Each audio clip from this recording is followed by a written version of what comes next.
Testing, testing, testing. Blah, blah, blah, blah, blah. Ready, set, go. It's time for the Coach Amy and Coach Liz show. A podcast for endurance athletes by two athletes, two coaches, and a physical therapist. We are your hosts, Coach Amy And Coach Liz. coming to you from Kansas City. Okay, so we are going to hop on and do a quick podcast about heat versus ice, which is definitely a topic that it's a little bit confusing. There's a Why? lot of information out there about it. Ask the question. Well, which is better? Is that the question? Heat or ice? Which is better, heat or ice? When are we supposed to use each? Okay, so a long time ago, it used to be ice, ice, ice. Like if you're injured, ice, no matter what. And it was coined, the term was coined along with RICE, rest, ice, compression, and elevation to treat an injury. And over the years, what we've discovered in terms of treatment of injury is that is best used, ice is best used in the first 24 hours of an injury. Okay. So think like courtside or, your immediate ankle sprain type thing. And then this, of course, does not apply to post-surgical stuff. So post-surgical, you're following what your doctor says. You're wearing those beautiful white tet hose, whatever. Like you're trying to prevent blood clots. It's a totally different thing. Okay, but with all our other injuries, once it becomes chronic, which is 2 to 3 days into the injury, I guess it's not technically chronic pain, but you're past that acute initial stage. We no longer ice, and the reason is because ice prevents blood flow. It stops blood flow. So it just kind of shuts things down. And at that point in the injury, that is not what we want. Mm-hmm. We want blood flow. We want lymph flow. We want all that edema. And when you have an injury, your body secretes a bunch of chemicals, biochemicals, natural chemicals, to an area to treat that injury. But we only need those specific ones very early on in the injury stage. After that, we need that shooshed out of there. We need to get it out of the area, and we need to bring in all the healing nutrients to the area. And if we use ice, we're kind of shutting that down. We're shutting that process down. So instead, we should be using heat. And moist heat is the kind of heat that penetrates a little bit deeper. And everyone asks me, well, what's moist heat? How do I get moist heat? Yeah. It's not going to be with your electric heating pad. Okay, but that is a good alternative if you're not going to use anything. But if you're not going to use anything else, but in your local pharmacy, you can find those heating pads that you stick into a microwave, and those are the ones that have some moisture. You might have rice inside, they might have beans inside. The other option, and one of my favorites, is an Epsom salt soak. Or if you don't want to use Epsom salts, that's totally fine too. It's probably just being surrounded by that moist hot water that is the most penetrating, but I believe those Epsom salts, magnesium sulfates, help. Circumstantially, I guess we know that it helps. So 20-minute soak in that is going to be better for your injury than continuing on with the ice. And what about heat, ice, like alternating? That can be really good for somebody who is having a lot of edema and swelling, and we need to kind of pump it out. But again, once we get to a certain stage of the injury, 2 to 3 days, 48, 72 hours, we can get that. We can manage that with just some gentle passive range of motion or active range of motion to help an elevation, helping get that pumping back out, and using moist heat instead of the ice.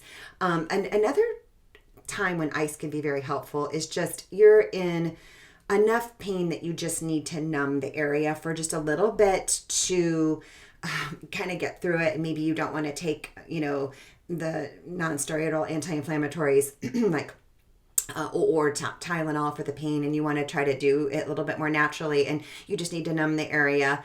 And that's okay, but just know that you are paying a little bit of a price. You're just kind of slowing down the process of healing for just a hot second. But sometimes that's definitely going to be better. Like, I just need to calm this pain down. That's going to be better than taking the medications.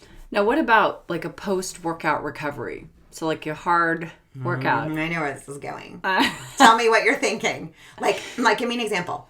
Well, people sometimes they want to go into ice baths, and you hear that's like, you get in the ice bath, and it really helps that recovery. What are your thoughts?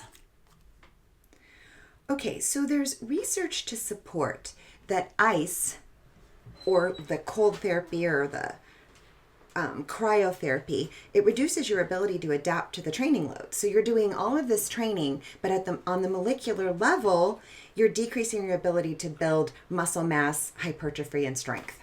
So yikes. You're going to just undo what you just worked so hard to do. So getting into the ice bath is not... It is not recommended. And these cryotherapy centers, I'm so sorry.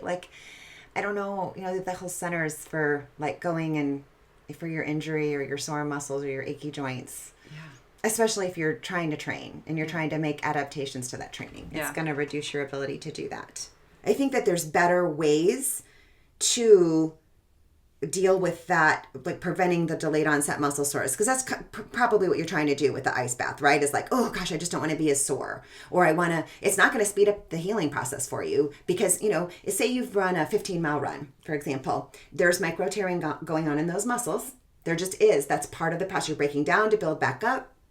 But if we ice that, we're going to stop the blood flow that we need. What would be better? Walk, dynamic activities, easy spin, easy swim. Movement is going to be better. Sitting on the couch, not great. Right. Even though that's probably what you feel like you want to do. Just lay there. Hydration, best. So we're talking hydration, gentle movement, not laying there. That's going to be better than soaking in that ice bath. What about using a hot tub after? Because after really long workouts, I do go sit in the hot tub. And I feel like Do you feel like it helps you? I feel like it helps me enormously. If I get in there, I just feel like because sometimes you're hobbling pretty good after a long workout. It's been, you're pretty torn down and you're stiff. And I feel like if I get in there and I sit and just kind of gently move my joints around, when I get back, it has helped move that stuff. I don't know if it's good or if it's bad. Well, okay. So what's interesting is that you're in there moving, right?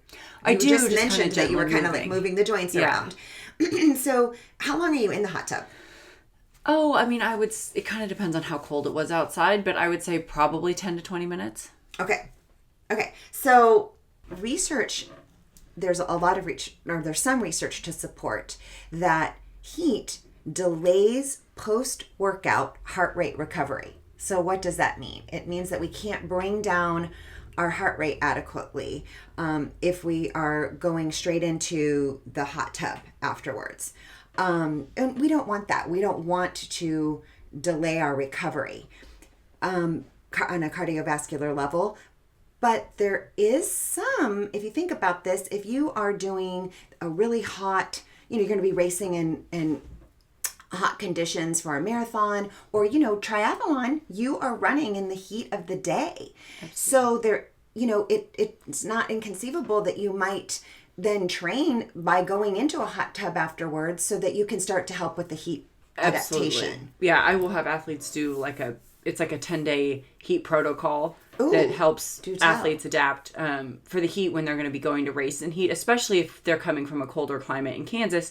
And we have some of those early spring races and they're going to go race places. It's it is specific. And there are, it's a little different if you're just going to go use a steam room or a hot tub without having worked out before versus if you go and use a hot tub or a steam room right after you've worked out. And it has to do with because after you've worked out, your core temperature is already up a little bit. And so then you're going to go into the heat to help get some of those heat adaptations. But it's pretty specific in terms of how long you do it for. And I think it's that you stop 10 days before your race. Don't quote me on that. Stacy Sims has a great heat adaptive protocol that we use, and it's been pretty effective. Really. And we can outline that in our show notes too for more detail. Yeah.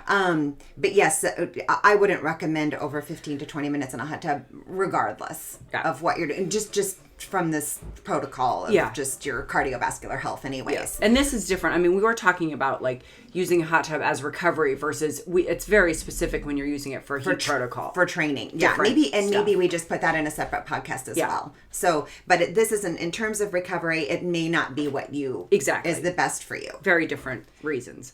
What do you think? What do you guys do? We'd love to hear your feedback in the comments. Do you ice? Do you heat? Thanks so much for listening. And remember, we are in this together. Until next time.